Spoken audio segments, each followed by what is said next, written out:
ये मोदी जी ने तो दिया था, मोदी का घर था, ये मोदी ने तोड़ दिया।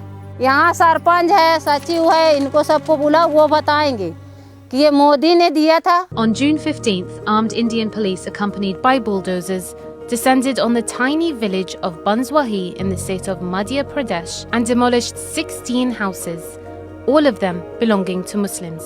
The official reason was that these brick-walled structures were illegally built, but many of these structures were built under government schemes. However, the reality is that these poor Muslim families are victims of far-right Hindu groups, bent upon pushing India's largest minority into second-class citizen status. And the weapons Hindu groups use against Muslims are cows. Cow vigilantes have been increasingly roaming the streets of India since Prime Minister Narendra Modi's government came to power in 2014.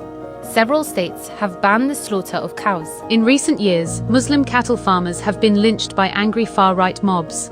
Alia Banu and Gulshan are among the victims whose houses were also demolished. 14 तारीख को रात में police आई और are के पूरी घर की तलाशी ली। उसके 10 पुलिस और 2 लेडीज साथ में थी। पूरे घर की तलाशी ली, फ्रिज की ली, घर में कुछ नहीं मिला। तो फिर पुलिस आई, 10-12 पुलिसें आईं और उसमें कुटवार भी था साथ में। आया तो बोला साइन करो। हमने कहा साइन हम नहीं करेंगे, हम पढ़े लिखे नहीं, हम साइन नहीं कर सकते। बोले आपको करना पड़ेगा। हमने कहा सर आप बताइए तो क्यों करें साइन। तो बोले नहीं बस साइन करो, जो नहीं है उनका भी घर गिरेगा और आपका भी, आप साइन करो आपका भी घर गिरेगा। और हम डर के मारे, हाथ में पुलिस के डंडा भी था और बंदूकें भी थी, तो डर के मारे अपन को हम मजबूर होकर उनके सामने साइन कर दिए। Banswahi village, which is under the jurisdiction of the Nanpur police station in Mandala district, is predominantly Muslim. The Nanpur police allege that they discovered evidence of beef consumption and cow remnants, such as bones and fat, in the 11 homes that have been demolished. Residents like Sultana B and Munir Ahmed are involved in scrap collection and daily wage labour. They now live under the open sky in this far-off village near the rubble of their homes. The families of arrested men have approached the court for their release, but the police have weaved a tale that jumps right out of a Bollywood flick. We have got the news कि कुछ kettles थे, cow kettles, उनको कोई गाड़ी अवैध परिवहन कर लेकर जा रही थी। तो हम पूरा force with the all weapon and everything, हमें थोड़ी बहुत खबर थी कि शायद उस एरिया में भी ऐसा कुछ होता है। फिर उसके बाद इस तरीके के लगभग हमें 11 घर मिले जिसमें हमें एविडेंसेस मिले गाय के होने के, गाय का मीट होने के और उनका इससे रिलेटेड व्यापार किए जाने के साथ में। अगर हमारे घर से कोई चीज बरामद होती तो कहने के लिए कि कुछ बरामद, फिर भी यानी कि उनके समझ में नहीं आया। और घर तोड़ने के समय हमारी लड़की आई सामान निकालने, तो सामान नहीं निकालने दे रहे थे, उनको भगा रहे थे। लेडीज पुलिस साथ में थी कि तुम निकालो मत सामान यहाँ से, तुम भगो यहाँ से। क्या और तो और कलाम पाक तक हमारी नहीं निकालने देती, मगर फिर भी जबरदस्ती लड़की रोग आके 2 कलाम पाक निकाल ही ली रही। मेरे घर में कोई चीज़ नहीं सर, मेरे घर में कोई चीज़ होता ही नहीं है। हम मजदूरी करते हैं, रोज़ लाते हैं, रोज़ खिलाते हैं। अब मेरे को ये खुद नहीं मालूम सर मेरा घर काहे तोड़ दिया। मेरे केस नहीं है, मेरे ऊपर कोई सर नहीं है, मेरे घर कैसे तोड़ दिए। अब कि तुम कह रहे हैं 11 जन है, 11 से ऊपर 17-18 घर टूटे हैं। For families like Alia's, these homes represented their life savings and dreams. The destruction has left many burdened with the loss of their belongings and a lot of debt. The present and future of the young children in the locality have been shattered with the demolition of their homes. पापा भी नहीं है, jail में पापा को डाल दिए बिना उसके। किताब कॉपी सब दब गई हैं, पूरी दुनिया हमारी जड़ गई है, पूरा घर सब तोड़ डाले हैं। अब पढ़ने लिखने की व्यवस्था भी कर रहे थे, वो काफी पुस्तक सब दब गए थे तो नहीं लिए थे, दूसरे से पैसा लेके तो अभी भी चुका रहे हैं। हमारे बाल बच्चे, हमारी कापी, बच्चों की पुस्तक सब दब गया। हमारे खाने का, पीने का, कपड़े लत्ते, दाना पानी, बर्तन भाड़ा सब दब चुके हैं हमारे। हम क्या करें, अभी हमारी बरसात में रहने का ठिकाना नहीं है और अब जाएं तो कहाँ जाएं, हमारी कुछ छाया नहीं है, किसके घर में रहें। जिसके घर में जा रहे हैं तो वही भगा रहे हैं, हमको पानी पीने का एक गिलास नहीं मिल रहा है। Ever since the demolitions, around a dozen families have been forced to live in temporary shelters made of either tarpaulin or flimsy roofing sheets. With very little to no livestock left, these families are also facing backlash from the community, as the demolitions have sparked fear among others, worrying that they might face the same fate.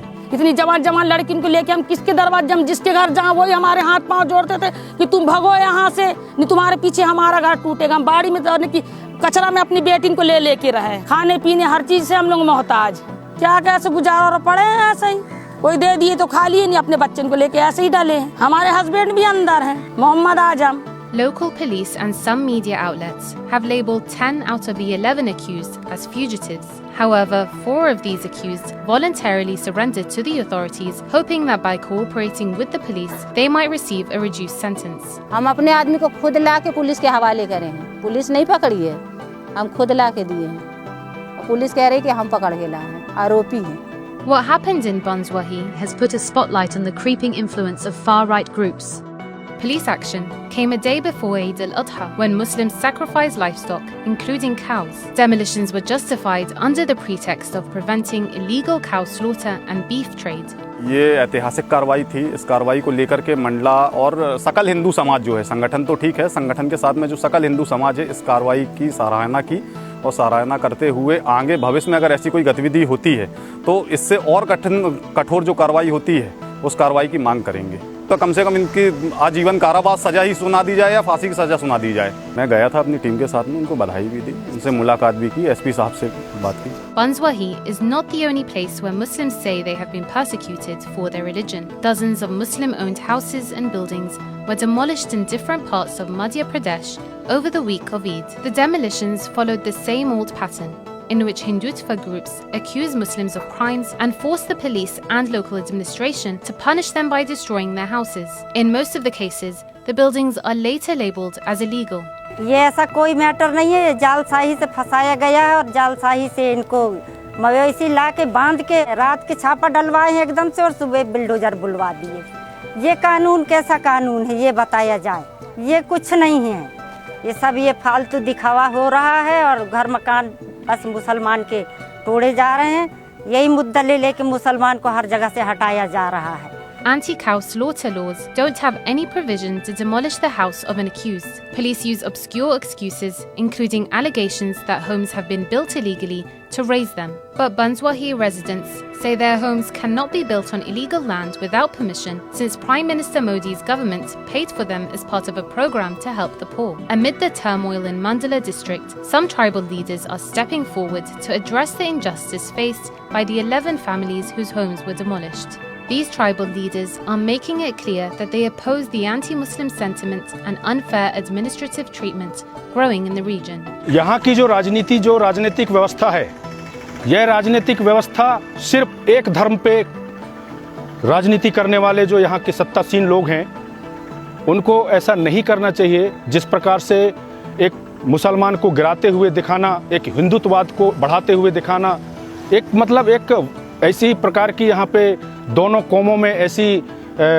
Violence फैलाने का काम करना, ये सत्तासीन लोग कर रहे हैं।